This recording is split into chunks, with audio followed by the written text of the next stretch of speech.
Welcome to the Inside Silverstone podcast, a business-focused podcast covering all things tech, engineering and innovation.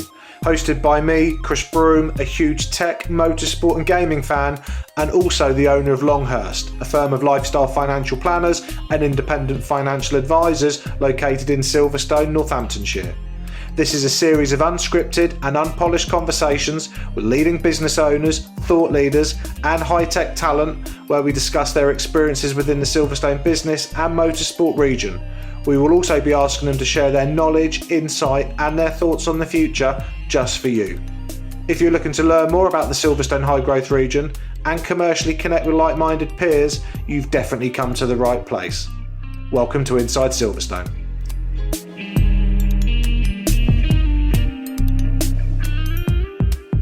Welcome to the next edition of Inside Silverstone. My name is Chris Broome and I am your host. Today I am delighted to welcome to the show Angela Cox, the mindset mentor. Angela, welcome to the show. Oh, thank you for having me. It's always a joy to speak to you, Chris. Fantastic, thank you. So this recording is going to be a bit different because we're also doing it via Zoom. And we've decided to do that because we're recording this during the COVID pandemic and life's changed a little bit for the time being, and so for the foreseeable future, podcasts will still be going out on iTunes and Spotify, but I'm also going to be posting some videos like this, so everyone can see Angela's beautiful smiling face and everyone can see my slightly burnt, you can't really see it, slightly burnt, I got a bit of sunstroke yesterday apparently, but I digress. Angela, we're going to have a good chinwag now, if it's okay, about what you do as a mindset mentor. But before we get into that, our normal premise is we like to go through a quick career snapshot, if that's okay. Oh, okay. So what were you doing sort of before what you currently do? And so, as I always do, as is customary, as I always say, it's customary, I go onto LinkedIn, because we're all connected, and basically I've pulled off a bit of a career background, so let's just touch on it ever so briefly. Also okay. make sure I turn my phone off, which is rookie error. Always a good idea. Rookie error. So career background, interestingly, it's in my world, in so much of financial services. So career originally sort of started in banking, where you had various roles, including head of change management at Barclays. Is that right? Yes, that's right. Yeah. Treat me really stupid, which would be really easy to do. What is change management? So it's really, I look at it as looking at where are we now? Where do you want to get to? So what's the future state aspiration? What's the gap between those two things? And how do we close the gap? And that's essentially what I would do with organisations that I worked in. But also the challenging piece of all of that is then taking the people with you, because you can create a future state with a handful of people within a financial services organisation. We're all bought in and we all think it's marvellous. And then you go out to the masses that have to actually operate it and make it work. And they're not quite so sure. And so there's a huge element of really taking people with you on the journey, taking people through the change curve, coaching people through that change. And that was the bit, if I'm honest, that I enjoyed more than the original design of the change in the first place. So the human element. Oh, totally. Yeah, it's right up my street, that, Chris. And then you then sort of moved on and became a little bit later on strategy and business excellence director at the Compass Group. Yeah, I mean, bizarrely, not financial services at all. I was working as an independent consultant and was asked to do a piece of work in Compass Group looking at cleaning operations, which I knew nothing about, but I did know the methodology that sits behind business improvement, so applied that. And then the MD of one of the sectors actually asked me whether I'd come and have a job on his board. And it was a no-brainer really, because it was a great opportunity, and I went into that business and kind of, got promoted a few times, which happens to me bizarrely wherever I go, and just learn such a lot about that whole business, so food and facilities management and cleaning operations, but also about people, because there's 60,000 people in that business in the UK, many of them frontline workers on minimum wage. And that kind of essence of respect for people really comes through in that business. And also that essence of us caring for clients as well, because the people that Compass Group employed were very much looking after other businesses that we were servicing. So there was this kind of multi-dimensional relationship going on, which again had a huge human factor to it, and something that I reveled in. Yeah. And then you moved on and set your own practice up. So talk to us I about did. that evolution. What was the sort of genesis and driving force? Why have you done that? And what are you actually doing? So what is your day-to-day? Well, I mean, the premise of it was really my own personal wheels falling off in 2017 became a catalyst for me to really look at life as a whole.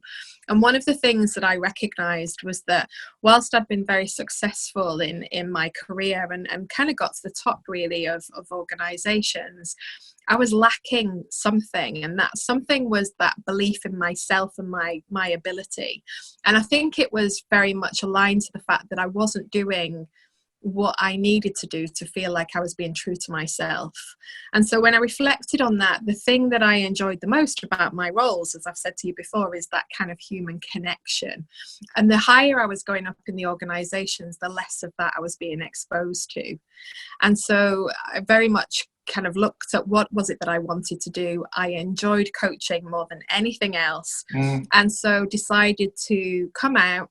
Massive decision, because I was on great salary, had a great role, big risk, but I came out retrained as a life coach, but also in lots of different therapies as well, so 8 different change modalities, but kept hold of that premise of where are you now, where do you want to be, what's the gap, and how do you close the gap. So that idea of business transformation and change that I've worked in for many years in organizations, I've brought that now, and all of that executive coaching experience that I've had, put that together with life coaching and therapy, and developed a practice that is allowing me to make huge changes for my clients and facilitate that change without being the kind of the therapist that asks you about your mother and nods her head a lot. So it is that real kind of dynamic combination, I suppose, of coaching and therapy, which not many people do, and therefore it's a good niche, I suppose, to use that word, and it's working. And what's more, it's making me feel totally fulfilled. I totally believe in myself and my capability to do it, and therefore I'm not at odds with the work that I do or who I am, which from a mental health perspective is really positive. Tip top. And so what is the difference, coming back to the sort of life coach stroke sort of executive coach, what's the difference there? Because some people could perceive life coaching as a bit fluffy, as you've said. Totally. Yeah. Whereas executive coaching, going into a boardroom and and dealing with red energy alpha types, for example. So how do you sort of marry that together? Because you're saying what you're doing is quite unique and a bit of a niche. So how do you combine that? Well, my clients are generally leaders, they're professionals, they're entrepreneurs, so very much people who are already successful. And one of the things that I've experienced working with them as a peer for all of these years is that the things that they would talk to me about, because I've got one of those faces, are the things that are holding them back at home. So, very much believing in themselves at work. There might be an element of imposter syndrome, but a lot of people have that. But their relationships at home weren't great. They might have, experienced trauma in childhood that hadn't been dealt with properly. The relationship with their kids aren't what they want it to be. There's lots of gaps outside of the working environment, which are meaning that this successful person doesn't feel as great as they could be. And so for me, that marrying of executive coaching so I can make you even more successful at work, but also life coaching so I can make you even more successful at home, that then combines together to mean that you feel whole. You feel like everything is going well, and where it isn't going well, you're able to use the tools and techniques to actually bring about a change that is needed so that you feel more settled. So whilst life coaching, has this kind of reputation, if you like, for being airy-fairy, when you combine it in that way, it's hugely powerful and allows somebody to really start taking leaps forward and letting go of those limiting beliefs and the things that are holding them back. And I think, that the second part of that is about losing the mask. So I've experienced, and I've done this myself, people in organizations walking around wearing a mask, taking one version of themselves to work and another version of themselves sits at home. And I believe in order to bring your whole self, your best self, into the working environment, that mask has to disappear. And so it's about helping a person recognize that they're wearing the mask, and who are they when they're not wearing it, and what value can they bring when they are true to who they really are. And what's a typical process? So for somebody watching this now, whether it be somebody's part of the technology cluster or the park that I'm part of at Silverstone, or one of our many clients that probably will be watching this, one of your clients or my clients, Angela, what's the typical process for somebody if they start engaging with you? Yeah. How do you, let's pretend they are a Red Energy senior director in a business owner, not particularly comfortable at taking that mask down, and certainly not comfortable about talking about things like feelings and Imagine. and emotions. How would you sort of broach that and sort of ease that person into what would then presumably be a process over a number of weeks, months, or even longer to, as you've said, pull down the mask, rebuild, project, move forward? Yeah, so I've got a framework that I follow that takes the client on a journey, but very much recognizing that everybody is different. And so I bespoke the way that I work to match the person that I'm working with. But equally, I'm not one for letting people away with much. So, if I feel that people are playing on some of their insecurities, or indeed putting that mask in front of me, then I'm really good at helping someone to remove that quite quickly. So the first step of the process is something that I call stop being stuck. So often we'll have limiting beliefs about ourselves, the stories that we tell ourselves that actually render us stuck in a situation. And will stop us from leaping forward as much as we could do. And so it's about identifying those stories, identifying those limiting beliefs, and I've got a number of techniques that help me to do that. But equally, clearing out any trauma that might be sitting in the wrong place in the brain and keeping us stuck from a point of view of fearing what might happen, and therefore we keep ourselves very safe. So the first few sessions are very much about kind of unlocking the shackles, I suppose, is another way of putting it, and helping someone feel freer from their past. And again, it's done in a dynamic way rather than a kind of, I'm going to listen to you while you unearth all of your past and I'll just nod my head. I'm not that kind of coach at all. So it's very dynamic and it's very action orientated. And then once we've understood all of that stuff and unlocked those shackles, we're then moving into the build the belief stage, which is all about installing a new set of beliefs that are going to serve you in the way that you move forward. So, if you don't believe that you always have to get stuff right anymore, what is it that you want to believe instead? And I have a number of ways to install those new beliefs into your psyche, into your subconscious, so that you start acting differently moving forward. And then beyond that, then it's about the process of creating the life that you want. So that's very much looking at all the different aspects of your life, and we map out the current state. We then map out the future state based on what it is that you'd like to see in 12 months' time. And I keep it quite short term in the first instance. We then identify the gap, as I've described before, between those two things. And we build a plan, a really step-by-step tactical plan to take you towards this new reality that you want. And that might be looking at your relationships, your money, your career and your job, how you interact with your kids, your health and fitness, your nutrition, all the different aspects. And then you have this plan, which is underpinned then with positive affirmation that support you in the pursuit of your goals, and also visualization. So we'll do some timeline therapy to create some energy fields in your future that show you the picture and the movie of what it is that you want, how you will be in 12 months' time. And then you can start moving towards that reality. So it's very much a kind of a linear process, I suppose, that gets you to the place where you've identified what you want, you're set up to go after it, and you've got nothing holding you back. from going and making it happen. So coming back to something you said there, so money, and so clearly I run a firm of financial planners, lifestyle You financial don't? planners. I do, Really? apparently I do.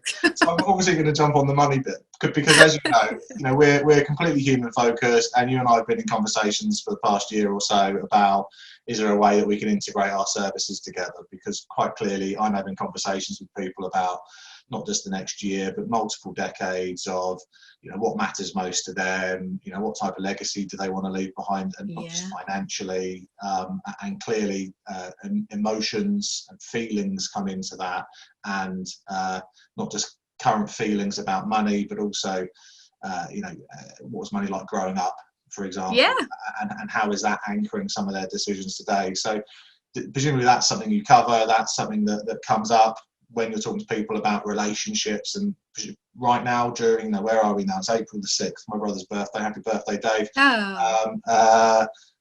You know, there'll be a lot of people at home under financial pressure right now, and presumably that's just going to be exploding their minds.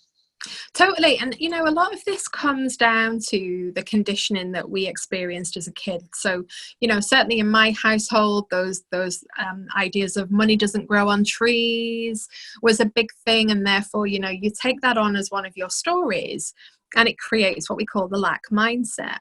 And so, you know, as an adult, you might have a really good source of income, but you are afraid of having that income, and therefore you might be quite you know, you might be spending it on lots of things. You can't hold on to it because you're afraid that it's going to disappear. So the things that happen to us as a kid, and that environment that we grow up in, and all of the stories that we hear from our parents can become our reality. And it's really important to identify that. So I like to encourage clients to write a letter to money, to kind of understand what their relationship with it might be. So, you know, quite often people will have this idea that money is dirty, and, you know, rich people are unkind, or they're you know, they're unethical, or whatever it might be that we believe. And sitting down and actually writing a letter to money helps you to identify those stories, and then you can reframe them and start to think differently. So it's one of the shackles really that we're trying to unlock, and get you to have a different set of beliefs. And then do you go through that letter with the client?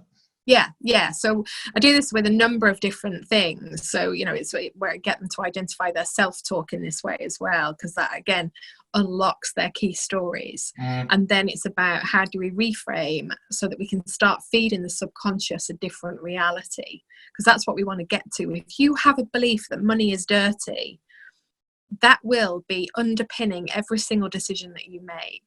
So we've got to exit that from your psyche and replace it with the thing that you are deserving of money, and that money flows to you freely, and, you know, you use it wisely to benefit you and your family, or whatever it might be. But, you know, we identify what the client needs around that, what they feel comfortable with, and then put that in place. Like it very much. Well, you would. Well, of course I would.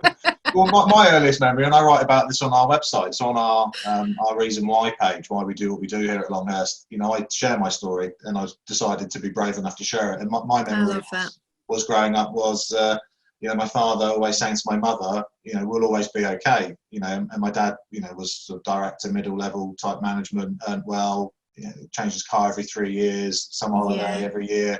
I'm very lucky. Very lucky. Very much are, yes.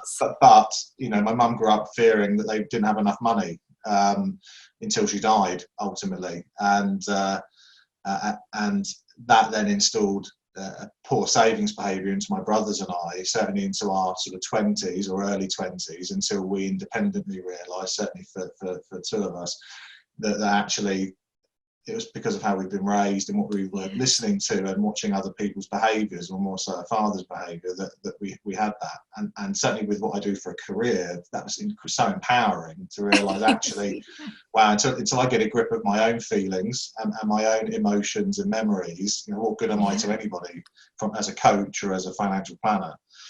So love it. Okay, well, you know, I want us to talk more about how we can integrate that. So we will do that. Talk to me about the change curve. So it's 2020. It feels like metaphorical hand grenades are going off everywhere. People are losing their jobs. People are housebound. People are clearly getting ill. People are dying. Our loss of liberty. We can't go out. So we're now entering this week 3, I think, of staying in. Supposed to be staying in. While some very stupid swearing words are still going out, which I can't believe. What is the change curve? And where are we in it? Are we all independently somewhere in it differently? What is it? See, I can believe that people are still going out stupidly, if we're going to use that term, because it's where they are in the change curve. Because what's happening at the moment is we are being expected to take on a whole new suite of behaviours that aren't necessarily our norm. Now, it's okay for you, Chris, because you're used to working at home and there you are sitting comfortably in your office, and same with me.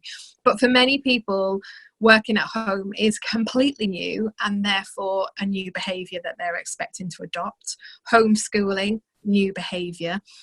Adapting to the threat to our health and all of the things that we have to do. So as you say, being on lockdown, our liberty taken away, new behaviour.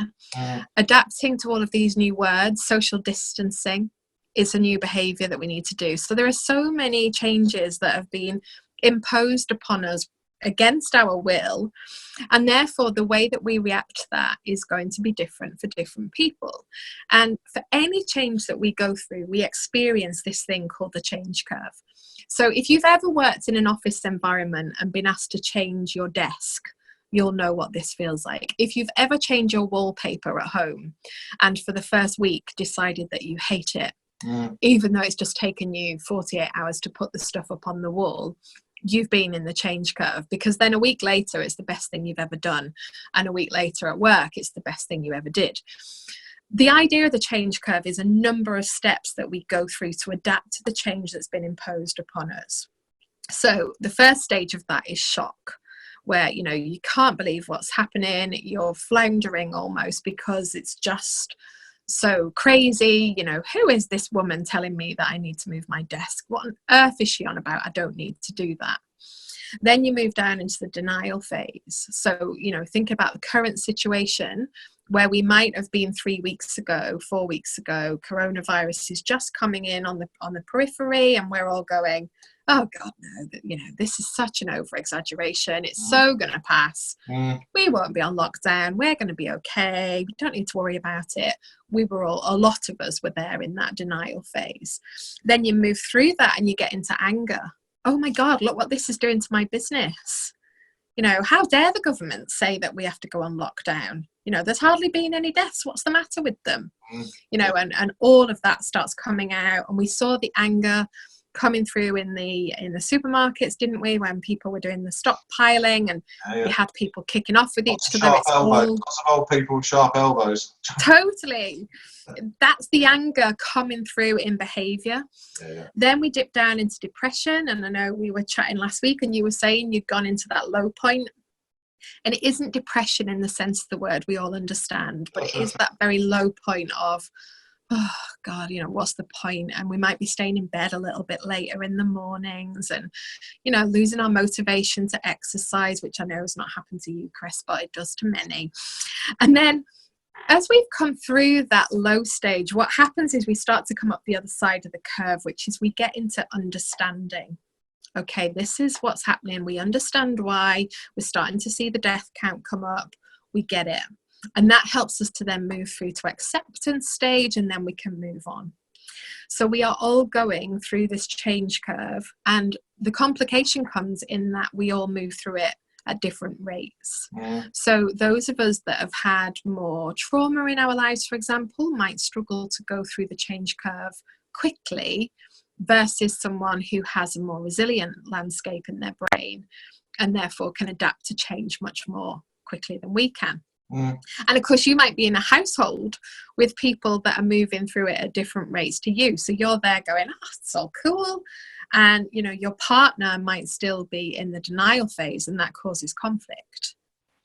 So the people who are still going out and doing the crazy behaviours that we're seeing and kind of, butting against what we're being asked to do are probably still in that shock denial phase of the change curve.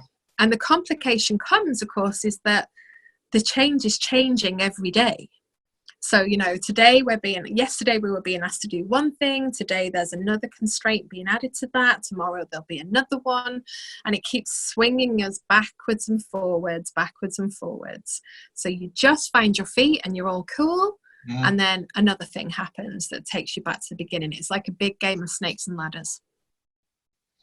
What about the natural anxiety and even panic that sort of comes out of that curve? So people that are sort of entering the sort of lower point, where it's the reality's kicked in, and it's sort of fight or flight type situation. If they then start having anxiety or panic, totally, how do they manage that? So people watching this now or listening to it, maybe in that situation right now, how do they cope with that? So there's a few different ways, really. I guess the first thing to say is panic is when the pan is boiling over. I describe it as a pan of water. And when you're in panic mode, the pan is boiling over such that you can't even think straight. So you can't have a logical conversation with yourself or indeed with anybody else, because the body has gone into freeze mode almost, rather than fight or flight, which comes just before it. So when you're in that panic mode, you need to help yourself by changing your physiology. And that's about getting control of your breath. So what we want to be able to do is actually control the messages that are being sent to the brain about what's happening to your body, and allow your brain to know that you're okay. So to do that, a really effective way is to take the breath in for the count of 4. Okay. Through your nose, to hold the breath in for the count of 4, and then through your mouth let the breath out for the count of 11, which is a really long time. And if you try to do that through your nose, it won't be quite as effective. So breathing out through the mouth for the count of 11, tiny breath out, and you literally feel your whole system calm down when you do that. And it sends the message to the brain: this person is okay, this person is okay, even if your thoughts are telling you that you're not okay. And so we want to create that signal to the brain. And the more that you can practice the breathing when you're not in a panic state, the more resilience you will build up in your system. So I'm encouraging people to make the breathing technique a deliberate habit within their day, that they engage in perhaps 2 or 3 times through the day, such that they have the muscle memory, if you like, for when they actually do get the pan boiling over moments. And so when you say 2 or 3 times a day, so literally I can set up something on my diary, 10 o'clock, 1 o'clock, 3 o'clock to do it, or do I just need to recognise when I'm having a moment, if there is a moment of panic, and then do it then? So you can do it in the moment to calm yourself down, but I think to build resilience, it needs to be a deliberate practice. So I have a twinkle alarm in my phone, as I call it, and it's set for 3 or 4 times during the day. And when the twinkle alarm goes off, I do the breathing technique and I practice gratitude, because one of the things that helps us to focus on what we have got rather than all the things that we haven't got, and focus on what we can control rather than all the things we can't control, is practicing gratitude. And I know it sounds twee, but honestly it makes a difference. So when my twinkle alarm... How do I practice gratitude? So, if I said to you, Chris, why are you very lucky? What are you going to say to me? Well, very lucky to have the upbringing that I had, roof above my head, food in my belly, very lucky to have remained relatively healthy, touch wood, until the tender age of 39, very lucky to run a good business. I'm not worrying about money. There you are. You've just given me 7 or 8 different reasons why you have something to be grateful for. And often when we're in this panic state, this anxious state, we get very focused on the things that have been taken away from us, the things that we can't control. And the breathing coupled with the gratitude brings you back to the things that you have that makes you lucky, that makes you safe, that makes you feel certain. It's kind of focusing on the stuff that hasn't changed, and it just centers you back to yourself and helps you to feel like you can take another step forward. Okay, so 4 seconds in, hold it for 4 seconds, 11 seconds out, twinkle alarm 3 times a day. It can only come from me, this, can't it? Presumably I'm not looking on iTunes for the twinkle app. No. No, there is actually a ringtone called Twinkle in your phone if you care to have a look. We'll do that when we're done. Okay, anxiety. Now, I have to just cover the other thing as well. So I talked to you about the physiological thing. Stop laughing. I talked to you about that. The second part, well done. The second part is to get a grip of yourself logically. So when you are anxious about something, what I want you to do is get really clear about what's causing the anxiety.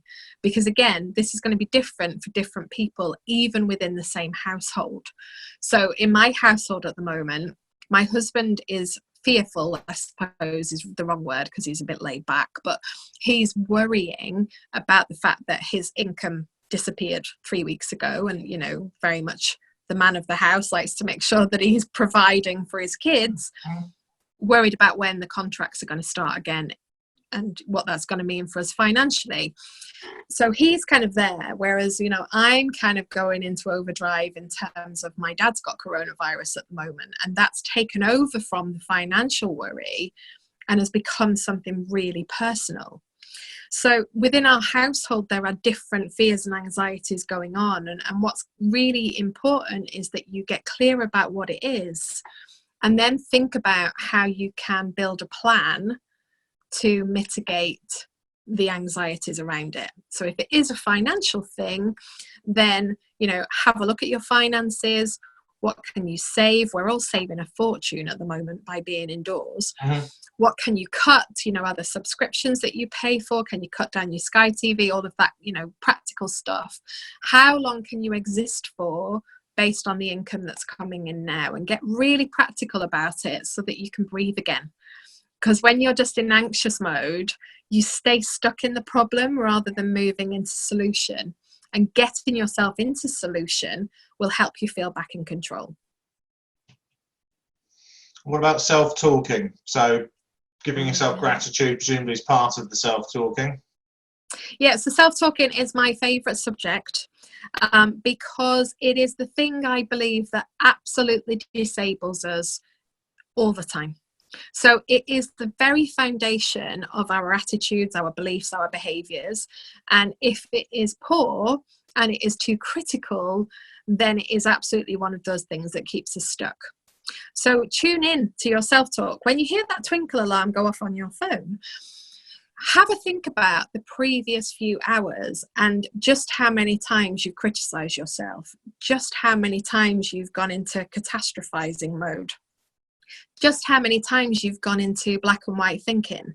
So this always happens to me. I can never do that. These kind of exaggerations that we like to use. And then think about reframing those negative thoughts. So what would be the direct opposite of the negative thoughts that you've had about yourself? And constantly pepper your day with reframed thoughts that are going to help you to feel better. And you can go a step further than that with self-talk as well, which is about developing affirmations based around your self-stories. So if you constantly run a program of I don't matter, or I'm not good enough, or I can't do it, or I must get it right, then you want to build some affirmations that support you in the opposite of that. So actually it's really okay for me to get something wrong. And whenever I do, I learn and grow. And then your subconscious takes that on to be your new truth and starts to move you towards that, such that if you get something wrong, it's not the end of the world and you're not kind of throwing your toys out the pram and so on and so forth. You get more comfortable with getting stuff wrong because you're feeding your subconscious that you're okay with it. Really good. Really good. Angela, we're 34 minutes in. Really? 34 minutes in. It feels like about 10. I said 30 minutes, so it'll be 30 minutes and we'll be done. People so 34 minutes in. I could literally keep talking to you about this subject forever. We shouldn't. I want to talk about resilience, but we haven't got time really because I need to sort of bring it to a close in a bit. I agree. But what Too I can much say Angela is that Cox. you did write a fantastic resilience article for our website. So in the show notes, I will clearly sneakily add that in so people can read it. But also I'll include in the show notes, obviously, web links to your website plus anything else. Thank you. 3 last questions. The first one is about Spears 500. So I didn't speak about this before. Forgive me. So Spears 500, what is it? Why is it important? So the Spears 500, I mean, it's really posh. I've got to say that. A girl from Bolton being in Spears 500, because it is like this posh directory that you would see, you know, on the coffee tables of posh lawyers' houses and that sort of thing. And I'm in it, and I can't quite believe I'm in it. But I am the only female life and behavioural change coach in there, alongside 4 fellas, one of which was kind of a guy I used to watch on TV when I was young. So Raj Prasad is a psychiatrist who used to be on This Morning, the TV program. So I would watch him at home and kind of think he was amazing because he used to help people. So I'm there next to him in this directory, which is insane. But the directory has basically got lots of experts, not that I like to use that word for me, but lots of experts and people who are, you know, great in their fields of work. And it is designed to help people who are high net worth individuals to find the expertise that they need. So lots of wealth managers, lots of lawyers, doctors, you know, people who make cigars are in there. There's all sorts of things, bizarrely. But yeah, I'm in there as well. How cool is that? Congratulations. And is that an annual thing, or do you have to sort of reapply? I think so. How does it work? Yes, and they put out the directory every year. So yeah, this one is for 2020. So from one extreme to the other. So amazing Spears through to embarrassing stories. Oh my days! So we like to bring everyone down to. Oh no, that's fine. Let's keep this very human and say, look, we all like to laugh at ourselves from time to time, and so we always ask our guests. Certainly the one-to-one interviews that I've done, which I think we're up to 48 one-to-one interviews. I think. Wowzers. 48 one-to-ones, where I get an embarrassing story of everybody, and some of them involve alcohol, some of them involve just some hysterical stories. So you've had the weekend to think about it, Angela. What's the embarrassing story you're prepared to share with us? I can't promise to be hysterical, but I have had loads, you know, from getting my heel stuck in a grate and not being able to move, and then from falling downstairs in front of lots of colleagues and breaking my ankle and crying like a girl. But the couple that spring to mind are, I did get once sent for a long stand by the head chef in a restaurant that I was working in when I was sort of 19, 20, and took it very seriously, being the diligent person that I am, and went off to the banqueting manager and asked him for the long stand that the chef needed. And of course he let me stand and wait for the long stand, which never actually appeared. And it actually took me a good 3 or 4 hours to understand the joke behind it, because I'm quite gullible and I didn't get it. That's a rite of passage, though. That type of prank is a rite of passage. Part of the initiation. But the big one came when I was when I worked in hotels in my early career. I said to you before that I got promoted really quickly wherever I went. So I found myself going from a waitress to the banqueting manager role within the space of about 6 weeks. Totally unprepared for this role, mind. And this one day I had to run 2 weddings on the same day in 2 different rooms, and I had to be the toastmaster. So I had the names of the bride's father, the groom, and the best man written down on 2 pieces of paper, 1 on each pocket of my jacket. And I went to the first room to deliver the toastmastering, got it all fine. Went to the second room to deliver it again, pulled the wrong one out of my pocket, and introduced the bride's father from the other wedding. To which everybody just kind of went, who? And of course, as a 21-year-old girl, I mean, the redness in my face and that belief around, you know, I must get everything right. I couldn't take that as being a good thing at all, even though they were very gracious about it, and I beat myself up for months afterwards. These things happen at weddings. We were at a friend's wedding a long time ago, and the priest was a real old boy, like really, really, really old, and he ended up calling my friend by a different name. And then for the rest of the day, the rest of the evening, my best man speech, he was just referred to as this other name. But it happens at weddings, right? A bit of nerves, it all kicks in. Right, very last question as we roll up to 40 minutes, Angela. Gas bag forever. Last question is always about passing on wisdom to the sort of next generation. So we know that we have some students listening to the show from some of the technology colleges and universities in the business region that we're at, which is South Northamptonshire. So let's take yourself back to a younger version of Angela, a 20-year-old Angela Cox. One bit of life advice would you give yourself?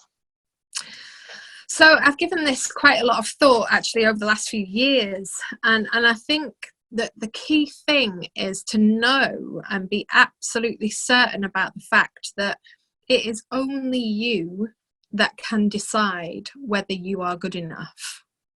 So often we put so much emphasis on seeking the approval of other people and taking their validation or their invalidation as being right.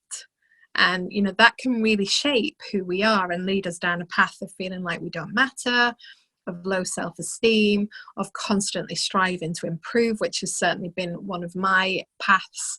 And actually, when it comes down to it, it's only you that can believe whether you are good enough or not. And so if I was going to go and tell the younger version of myself, as indeed I tell my 9-year-old daughter, believe that you are good enough and nobody can ever knock you off that pedestal. Boom. Boom, boom. Can't say anything else to that. Angela Cox, mindset mentor, Spears 500, only female life coach, senior executive coach. Thank you so much for coming on the show. I'll make sure there are a number of links for folk to find you in the show notes. Thank you. For those watching and listening to this, please make sure you give us some thumbs up on YouTube, as well as some 5-star reviews on iTunes. So I think we're up to 51 5-star reviews on iTunes, which is great. But the more we get, the more people will find us on the iTunes category rankings. So share the love, help promote Angela, plus everybody else that's been on the show. Angela, thank you for coming on. Thank you. I will speak to you very, very soon. Stay safe. The Inside Silverstone podcast is produced by the team at Longhurst for the benefit of those with a passion for all things tech, engineering and innovation. For more information, please visit longhurst.co.uk/Inside Silverstone, whilst also remembering to give us a 5 out of 5 star rating on iTunes. Please note that neither Chris Broome or Longhurst work for Silverstone Park, Silverstone Circuit or Silverstone Technology Cluster.